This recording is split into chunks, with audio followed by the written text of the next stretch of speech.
দেখো বন্ধুরা, এটা হচ্ছে র ফিনাইল। এই যে দেখে বুঝতেই পারছো, একদম তেলের মতন দেখতে। এই র ফিনাইল দিয়েই ফিনাইল তৈরি হয়। কীভাবে হয় দেখিয়ে দিচ্ছি।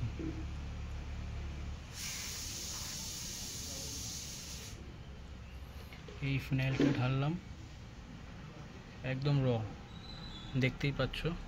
আর এটা জলের মগ, এই যে বুঝতেই পারছো। এই ঢেলে দিলাম, দেখো একদম পুরো দুধের মতন সাদা হয়ে যাবে। ক্যামেরায় কতটা আসছে বুঝতে পারছি না, কিন্তু দেখুছো একদম পুরো দুধের মতন সাদা হয়ে গেল। এই র ফিনাইল দিয়ে আসলে ফিনাইলটা তৈরি হয়। গন্ধ একদম এতটা সুন্দর গন্ধ বেরোয়, যে কোনো ফ্লেভারের গন্ধ বেরোতে পারে। অনেক ফ্লেভারের গন্ধের মধ্যে হয়,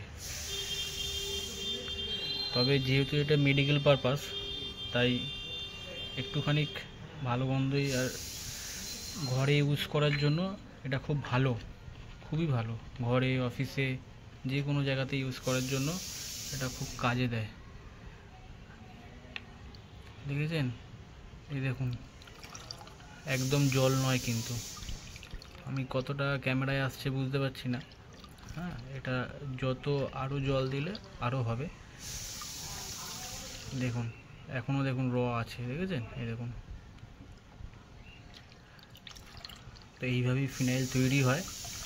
আপনারা যদি কেউ অর্ডার করতে চান তো আমাকে বলবেন।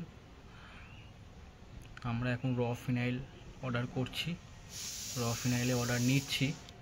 ঘর, বাড়ি বা যে কোনো অফিস পারপাসে কোয়ান্টিটি বেশি লাগলেও হবে। যত বোতল বলবেন তত বোতলই পেয়ে যাবেন।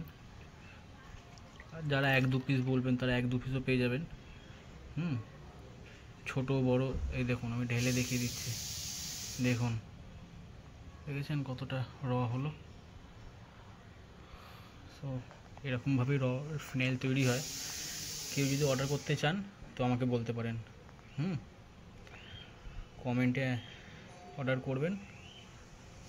যদি মাল বেশি হয় তো তাহলে সেখানে চলে যেতে পারে, আর যদি মাল কম হয় তাহলে আপনারা এসেও নিয়ে যেতে পারেন, বা যদি বলেন হোম ডেলিভারি হবে তো সেইটাও হবে, কিন্তু সেটা কোয়ান্টিটির ওপরে। 1 পিস বললে তো আর হোম ডেলিভারি করা যায় না। তো আপনারা যেরকম বলবেন সেরকম হবে। নমস্কার বন্ধুরা, রাখলাম, ভিডিওটা শেষ করলাম।